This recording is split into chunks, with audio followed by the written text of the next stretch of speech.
оҳангсози маъруфи тоҷик, собиқ раиси иттифоқи оҳангсозони ҷумҳурии Тоҷикистон, дорандаи ҷоизаи ба номи Абуабдуллоҳ Рудакӣ дар соҳаи мусиқӣ. Бале, ин ҳама унвонҳо хоси Талабхоҷа Сатторов, оҳангсози маъруфи давр буд. Ин макон бошад қадамҷои Талабхоҷа Сатторов мебошад. Суруға шаҳри Душанбе, маҳаллаи 33-ум, кӯчаи Маяковский.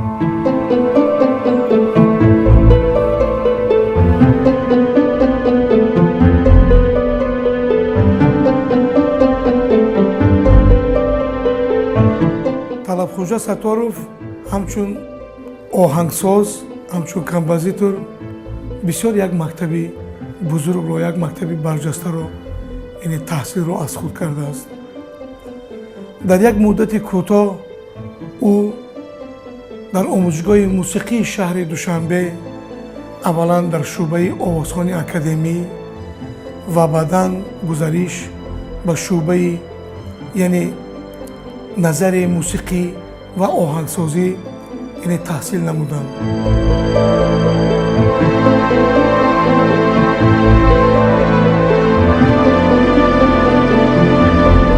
устод Талабшоҳ Сатторов яке аз бастакорони барҷастаи миллати тоҷик ба шумор меравад. фикр мекунам чунин шахсиятҳо дар садсолаҳо як бор меоянд. бо устод Талаб Сатторов солҳои зиёд ман дар айёми донишҷӯям дар донишгадаи санъати ба номи Мирзо Турсузода ҳамкорӣ кардам. падари ман аслан дар зиндагӣ дар доираи оила падари ман бисёр сахтгир буд. фарзандошона мақсад ман ва ду бародарамро ҳама вақт насиҳат мекарданд ки хонед. ҳар гоҳе ки камтар вақт меёфтанд бо фарзандонашон кор мекарданд. падари ман аслан оромтабиат буданд, шахсияти тез набуданд, баланд гап намезаданд. аксар вақт дар утоқи кори худашон, корубори худашон қати машғул буданд. Талабхоҷа Сатторов шахсан барои ман ҳам додар буд, ҳам дӯст буд, ҳам ҳамкас буд. мо бо ҳамдигар зич бародарӣ доштем, ҳамфаҳмӣ доштем. ман деҳотӣ ҳастам, дар деҳот тарбия калон шудам, таваллуд шудам ва аз ин ягон зара пушаймон нестам. қишлоқи мо Гулзор ном дорад, ҳозирам он қишлоқ ҳаст. хонаамон дар назди мактаб буд ва ман бисёр хуб мехондам дар мактаб. аз аксари фанҳо ҳамеша баҳои аъло доштам. дар олимпиадаҳо, дар ҳар гуна озмунҳо дар бахши адабиёт, химия, физика иштирок мекардам доим. он замон дар он минтақаҳои мо барқ набуд. ман бо чароғи ҳамин пилтагӣ мактаби миёнаро тамом кардагӣ, аммо ҳамон суруду навоҳои мардумӣ он қадар дар зеҳни ман аз кӯдакӣ шишта буданд ки ман бисёр дӯст медоштам мусиқиро. пешсаф буд дар ҳамаи кор.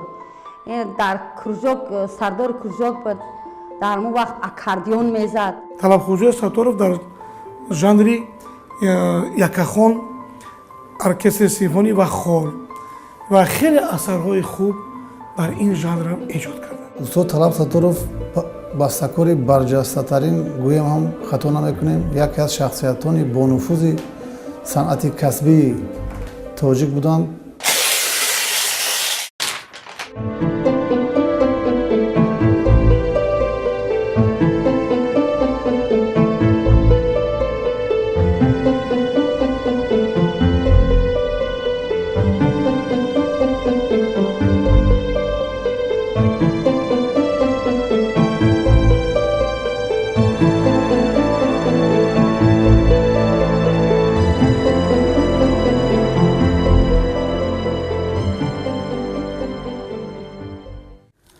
оҳангҳои офаридаи Талабхоҷа Сатторов на танҳо дар Тоҷикистон, балки дар хориҷи кишвар низ садо медиҳанд ва нагуфта намонад ки Талабхоҷа Сатторов ба чандин давлатҳои хориҷӣ сафар кардаасту фарҳангу санъати миллати моро ба дигарон шиносонидааст.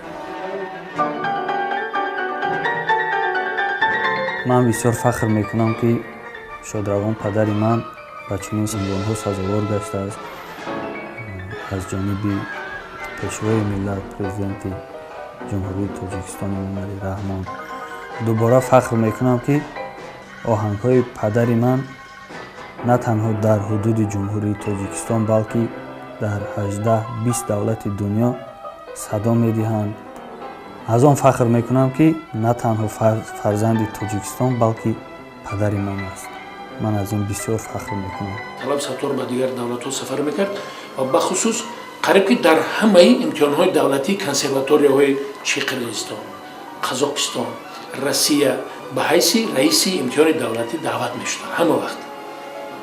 бо назар дошти оне ки масалан шахс вақте ки таҳлили мусиқии як миллата масалан карда метавонад ё ки таҳлили мусиқии дар миқёси қариб ки дунё аз мусиқии ҷаҳоне ки бисёр хуб хабардор буданд, бисёр хуб мефаҳмиданд, таҳлил мекарданд ва он мактабҳоро ки гузаштагӣ буданд пайваста ба ин ё он давлат даъват мешуданд ба ҳайси раиси имтиҳони давлатӣ қариб ки ҳама сола.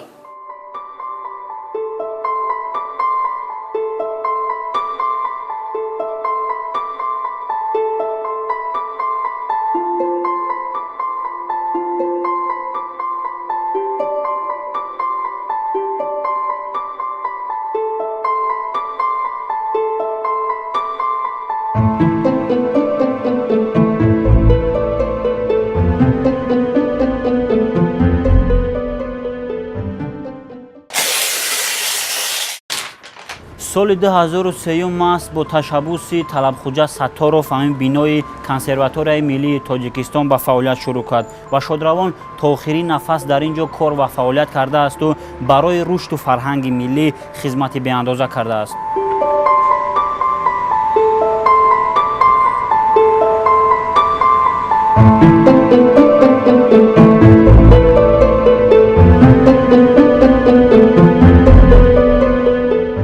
таъсисёбии консерваторияи миллии тоҷикистон устод талабшод Сатторов роҳбарии консерваторияро ба ӯҳда доштанд.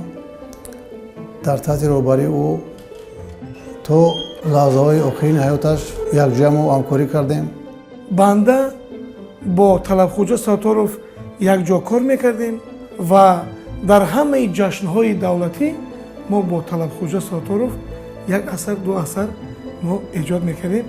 ман дар жанри эстрада будам, дар жанри бачагона ёки дар жанри созҳои миллӣ, оркестри созҳои миллӣ.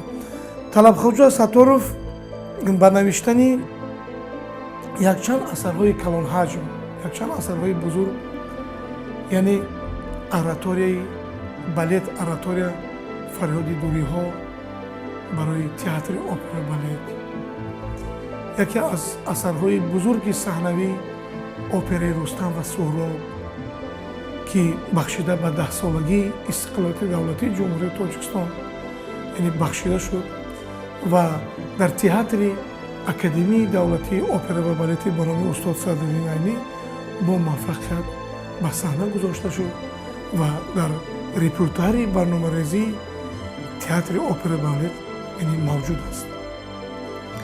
ва талабхоҷа Сатторов якчанд аслан бояд гуфт ки талабхоҷа Сатторов оҳангсози композитори сермаҳсул буд. талабхоҷа Сатторов одами бовиҷдон буд, меҳнатдӯст, заҳматкаш.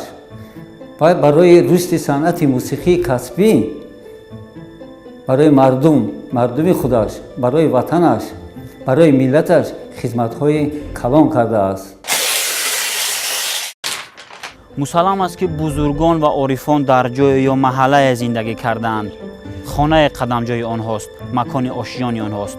вале ғайр аз қадамҷояшон ин қабилнобиғаҳо дар дилу дидаи тамоми мардум ошиён доранд ва ҳеҷ гоҳу ҳеҷ гоҳ аз хотири мардум фаромӯш нахоҳанд шуд.